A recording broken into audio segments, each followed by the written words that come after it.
I was lying in bed staring at the stark white ceiling. Heart surgery. It was a much gentler thing than what I'd let my wife endure. I'd put Eleanor, the woman slowly drifting into the shadows of dementia, into the hands of my daughter-in-law, Sarah, a successful accountant, someone I trusted completely. I thought 3 weeks of recovery would save my life. Little did I know that absence almost took Eleanor's.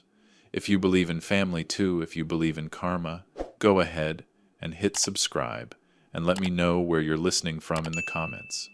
Because this story, it will make you doubt even the ones you hold dearest.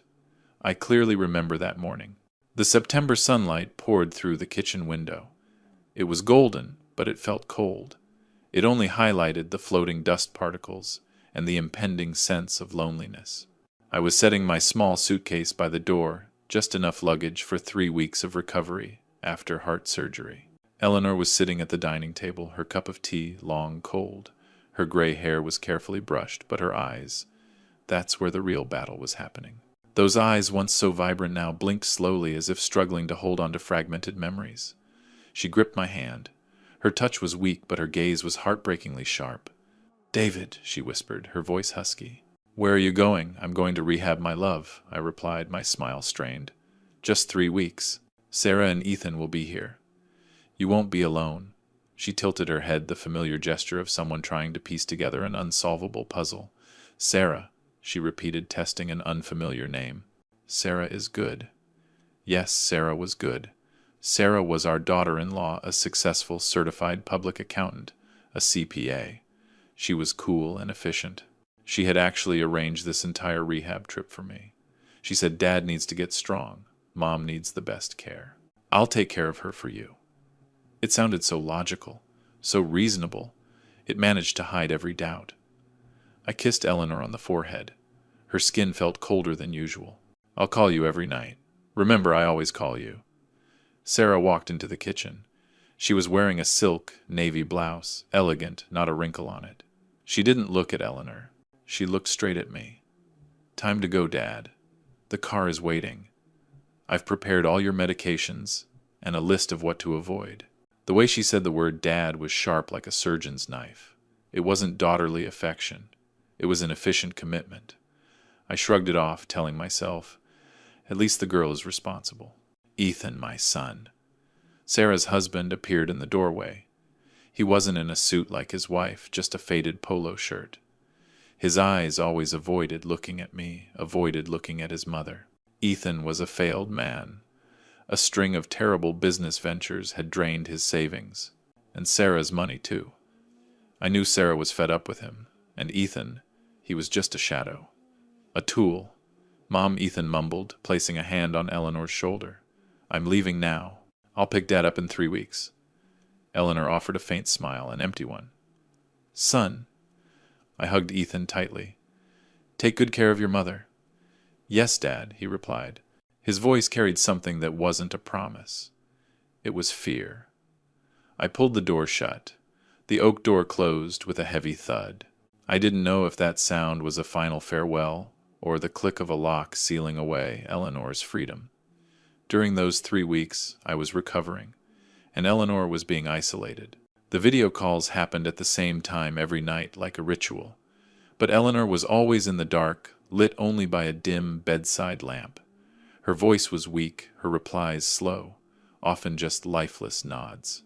Sarah was always right there, explaining Mom's tired dad. "Her illness is getting worse. I have to give her sleeping pills earlier." I asked, "Why not turn on the light? I want to see her face clearly." Sarah answered instantly without hesitation, "Light stimulates her, Dad." "I'm following the doctor's new protocol." She used professional terms. Protocol-stimulated medication, as if they were an impenetrable steel shield. I'm an engineer, I'm used to logic, so I believed her. I believed in numbers and expertise, and I believed in my daughter-in-law. There was only one time during one call. Sarah turned away quickly to take an urgent phone call. Eleanor had a second of lucidity. Her eyes, desperate, pleaded with me. She struggled to lift her hand, pointing to her lips, the gesture for water. But before I could even ask, Sarah was back, quickly hanging up. "Sorry, Dad, bad signal." That small gesture, that desperate need for water, it planted a seed of doubt, but I dismissed it. I told myself Eleanor is declining. Sarah is sacrificing. I can't doubt her. While I was trying to repair a physical heart, an unseen crime was being planned under my roof. It was the perfect setup: 3 weeks of quiet, a weak husband confined to recovery, and a victim chemically confined, unable to call for help. Those 3 weeks for Sarah and Ethan were the golden time to finalize their inheritance agreement. The unease I felt during that final video call was not random. It was a husband's instinct misled by dry logic. Back home, Sarah began to execute her plan, cold and precise. She knew Eleanor would never sign any papers if she was fully lucid. Dementia might take away memory, but it doesn't take away the instinct for survival. Eleanor's eyes were still watchful, her hand still strong enough to hold a pen. The problem was breaking that will. I found out later Sarah didn't need a basement or chains. She used something far more terrifying: chemicals.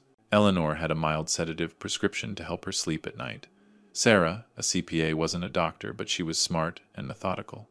She began to increase the dosage just a little bit every day. Not enough to cause immediate shock or death, but enough to sink Eleanor's body into a state of disorientation and perpetual haze. "Just keep her still," I heard on a recovered audio clip later.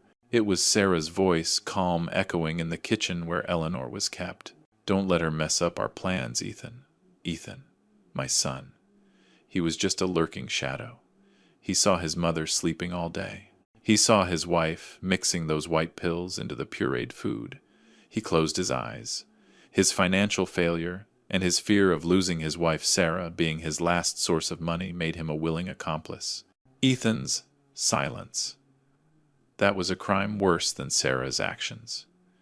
Eleanor began to live in a world of fog. Everything moved, slowly distorted. The atmosphere in the master bedroom became heavy, suffocating. Light never entered. Sarah always kept the curtains drawn. Not because light stimulates her, as she told me, but because she didn't want anyone to see Eleanor's puffy face, her dark ringed eyes. She wanted to hide the evidence of mental captivity. The isolation was complete. Sarah gave all the caretakers time off, saying Eleanor was stable and she wanted to care for her herself. The door to David and Eleanor's house closed, locking hope inside. The quiet in that house for Eleanor was now a sealed chamber. It was the 15th day since I left. That was the day Sarah needed the signature. She needed to sell our retirement portfolio, an asset worth nearly $500,000, to bail out Ethan's collapsing cryptocurrency business. A crazy gamble by my son, now a burden Eleanor had to carry. That scene, I watched it dozens of times on the recovered video, and every time my heart seized up. Sarah was in her business attire, hair pulled back. On the table was a stack of documents. She put the pen in Eleanor's hand. Eleanor sat there, her head slumped like a doll whose batteries had run out. "Sign it, Eleanor. Just sign right here." Sarah's voice was falsely gentle, but her eyes were hard, devoid of pity. Eleanor wept. Tears streamed down her hollow cheeks, but no sound escaped her lips. She couldn't move, couldn't speak, but her spirit was still there. It was the ultimate torture, trapped inside her own body, witnessing her assets and her life being stolen. Finally, Eleanor could only manage a trembling movement of her wrist, a shaky, illegible scribble on the papers. Absolutely not a signature. Sarah frowned, grabbed Eleanor's hand, and forced the pen to move. "Good," Sarah said. "It's done. It didn't stop at the money." Sarah needed to make sure Eleanor would never recover enough to testify. That same day, she drafted a fake healthcare POA. Under it, Sarah would decide all of Eleanor's medical matters, and she would move her to a private nursing facility far away. This was the final step, isolating Eleanor from David forever, or until she passed away from the medication. Meanwhile, at the rehab center, I was watching a dull show on TV when my phone rang. Not from Sarah, but from our bank in San Diego, asking about a large asset transfer. "Is the name Eleanor Miller correct, sir?" The banker's voice was cautious. That caution. It was the first beam of light through my fog. "Yes, that's my wife," I replied, my throat tightening. "What's wrong?" "The signature." "It looks a little different, sir. It looks like she had some difficulty signing." Eleanor's gesture, pointing to her lips, begging for water in the video call, suddenly became crystal clear. The weak voice, the dim light. I realized they weren't just selling my stocks, they were selling my wife's remaining time. I canceled my scheduled flight. I booked an emergency ticket for the soonest possible flight. 3 weeks of recovery was only 21 days, but I couldn't wait any longer. I had to go home. I had to break that perfect isolation. I flew home that night. The plane shook violently, but I felt nothing but the coldness of betrayal. I carried a recently patched heart, but I was ready to fight. I knew I couldn't afford to slip up for a second. The isolation was broken. The hunt for evidence began. The taxi dropped me off at the corner around midnight. I asked the driver to stop 2 blocks from the house. Not because I was afraid of being robbed, but because I was afraid of being discovered. The house was submerged in darkness. Quiet, but not the quiet of sleep. It was the quiet of a tomb. I opened the door with the spare key, silent as a ghost. My heart, newly patched, pounded relentlessly, threatening to tear out of my chest. Hot blood rushed in my ears. I didn't turn on the lights. Everything in the dark was familiar. Every step, every corner of the table. I slid into the master bedroom. Eleanor was there. She wasn't asleep. She was paralyzed. Her eyes wide open, staring at the ceiling. I called her name, my voice hoarse. "Eleanor, I'm home." No reaction. I reached out and touched her cheek. Cold. A cold not of autumn, but of deep loneliness. I lifted her wrist. Her pulse was weak, terrifyingly slow. The faint scent of medicine hung in the air. I leaned close to her ear. "I know. I'll fix everything. I'll save you." I left the room, biting my lip to keep from crying. No time to waste on tears. I had to act. Sarah and Ethan were sleeping soundly upstairs. I had a few hours. The first target, the cloud security system. I had installed a small camera in the family room where Eleanor and I often read. It was connected to the cloud, a solution I chose because it stored data off-site. I trembled as I opened my laptop, accessing the account. All the videos from the past 3 weeks were there, except for one crucial time frame, from 9 a.m. to 12 p.m. on the 15th day. That was when Sarah forced Eleanor to sign the papers. The file was deleted, no doubt about it. Sarah, with the meticulous mind of a CPA, had left a flaw in her steel wall. She thought deleting the file was enough. But she forgot I was an old engineer. I knew about algorithms, about caches, about how data never truly vanishes. I spent a precious hour accessing hidden folders, temporary backups, numbers, lines of code. Sweat dripped onto the keyboard. I wasn't David in recovery anymore. I was a desperate man, digging for truth from the digital ashes. And then it appeared. The video file compressed, partially corrupted, but still viewable. I opened it. The audio was distorted, but the image was painfully clear in every detail. I've already recounted this, but to witness Eleanor silently crying, to witness Sarah's strong hand pressing down on my wife's hand, forcing the signature, it was a completely different experience. My heart felt crushed. It wasn't just financial crime. It was pure cruelty. But I needed physical evidence. I needed the pills. I remembered seeing Sarah stash something in the laundry room. I crept downstairs, each wooden step creaking underfoot, every sound like a gunshot in the still night. Laundry room, neat, clean. I opened the old medicine cabinet. Nothing. I opened the linen cupboard. Nothing. I knelt down, tracing my fingers behind the washing machine. A faint clink. It was an empty tin box. Inside, there were 2 pill bottles. One labeled for Eleanor the correct dosage. The other, unlabeled, had a small piece of tape with the word "strong" written on it. It was full of white sedative pills. I photographed them with my phone, carefully placed them in a Ziploc bag, then hid them inside my jacket. Just then I heard Ethan cough upstairs. They were awake. I couldn't confront them now. I was weaker than them. I needed the law. I needed medical evidence. I looked at Eleanor one last time. She was still lying there, her eyes looking straight at me. I whispered, "I'm leaving, but I'll be back with help. Don't leave me." I escaped the house, walking quickly into the darkness. My back was soaked with cold sweat. I pulled out my phone, called the police, called the private detective I knew. My voice was strangely calm, like a machine reading aloud an indictment. The truth had been found. There was only one more thing to do before I handed this evidence over. I had to talk to my son. I called Ethan, setting up a meeting at a cafe 20 minutes away. I didn't give him a chance to refuse. My voice then, it wasn't a father's voice. It was the judge's voice. I drove to the Morning Grind Cafe. It was where we usually went on Sundays. The familiarity of the place made the betrayal even more sickening. Ethan was already there. He was sitting with his back to me, but I recognized my son's thin silhouette. He was drinking coffee, staring into space. When I pulled out the chair opposite him, Ethan flinched as if shocked by electricity. "Dad," his voice was shaky. "You're back early. Do you know why I'm here?" "Not for recovery anymore, Ethan," I asked, my voice so low I barely recognized it. No anger, just an infinite disappointment, colder than a snowstorm. Ethan shook his head, but the movement was too slow, too fake. He knew everything. I didn't need to say much. I just slid the laptop across the table, opening the video. The clip wasn't long, about 30 seconds, Sarah clutching Eleanor's hand, forcing her to sign. The dark room, my wife's lifeless eyes. When the screen went black, silence descended. Even the clinking of cups from the counter seemed to stop. Ethan started shaking. Tears streamed out, not tears of remorse, but tears of fear. I'm sorry, Dad," he gasped. "It was Sarah. She told me it was the only way to save the business.